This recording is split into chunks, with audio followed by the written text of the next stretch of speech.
පවුලක් තුළ ජීවත් වෙනකොට ඔබේ දරුවා මොන වගේ හැඟීම් දැනීම් එක්ක ජීවත් වෙනවද කියලා ඔබ දන්නේ නැහැ සමහරක් වෙලාවට. මම එහෙම කියන්නේ අපි ළඟට එන දරුවන් දිහා බලලා.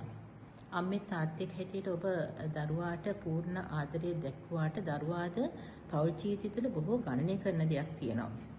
මේ අම්මා ඔහුගේ අම්මා මේ දරු පැටියට වයස අවුරුදු 8ක්. ඒ දරු පැටියගේ අම්මා හරි ලස්සන කාන්තාවක්. ඇය යම්කිසි උසස් රස්සාවක් කරන කෙනෙක්.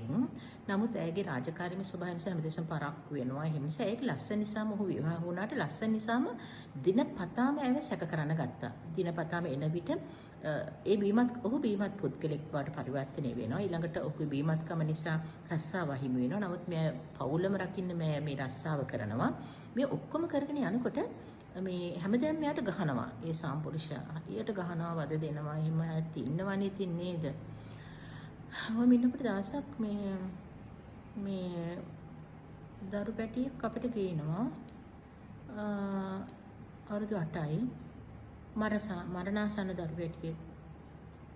දැන් අතන සිදුවලා තියෙන මෙන්න මේක අන්තිම දවසෙත් මේ ඇයගේ සාම්පුරුෂයා ඇය ගොඩක් පරක් කළා ආපු නිසා කෙලින්ම ගෙදරට එනකොටම පෑනලා තියෙන්නේ පොල්ලක් අරගෙන මෙයාට ගහන්න.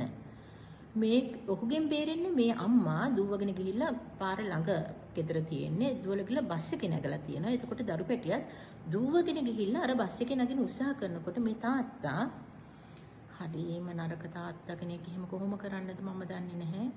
මේ දරු පැටිය උස්සගෙන දුවගෙන ගිහිල්ලා අම්මා ගිය බස් එක ඉස්සරහට පොළවේ ගහනවා. අනේ අම්මේ මට නම් මේ කතාව අහන්නත් බෑ. ඔබේ පෞල් ජීවිතය ගැන හිතන්නේ මම මේ කතාව කියන්නේත්. අනේ දරු පැටියම අපිට ගේන්නේ. ඒ දරු පැටියා ඉතින් හරිම අසද තත්ත්වයේ හිටියේ. ඇස් දෙකවත් ඇරියේ නැහැ. කෙලින්ම ප්‍රතිජීවන කාමරයට ගත්තා.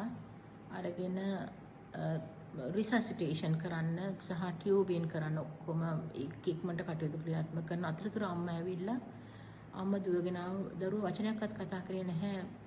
ඉතා බරපතල තත්ත්වයේ දරුවේ. නිකන් හරිම ආශ්චර්යයක් මේ අවස්ථාවේ සිදු වෙනවා. අම්මගේ කිරිසුවඳට. ඒ දරුවා එකපාරට මෙහෙම කළ ඇස් දෙක අරිනා. අඩවන්නු ඇස් දෙක ඇරලා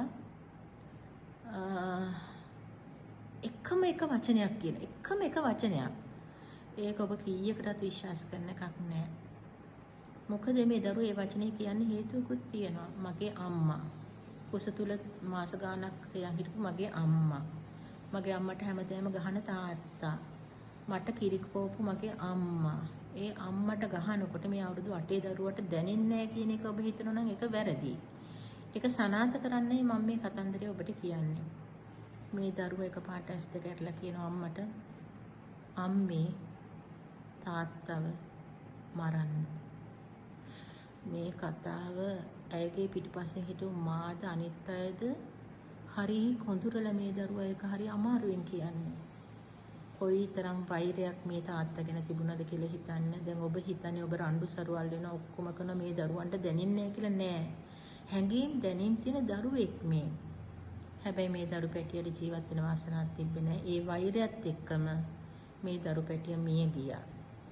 මට නම් ඒක හරිම දැනෙන කතන්දරයක් මගේ ජීවිත කතාවේ හරිම දුක හිතෙන කතාවක්. අනේ දරු පැටිය මිය ගියා.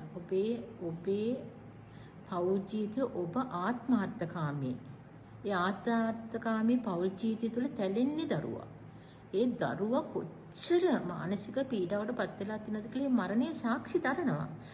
ඒ අම්මා විලාපතිල ඇඬුවට වැඩක් තියෙනවා. දරු පැටිය මැරිලා කොහොමද උන් පෞල් ජීවිතයක් ඊට පස්සේ සාර්ථකව ගෙනියන්නේ? මොකටද මේ ගහගන්නේ? මොනවටද මේ මරාගන්නේ? ඇලි ගැටිමින් ගැටි ඇලෙමින් මොනවද ලබා ගන්න පුළුවන්? දෙකම දේ පෞල නාස්ති වීම.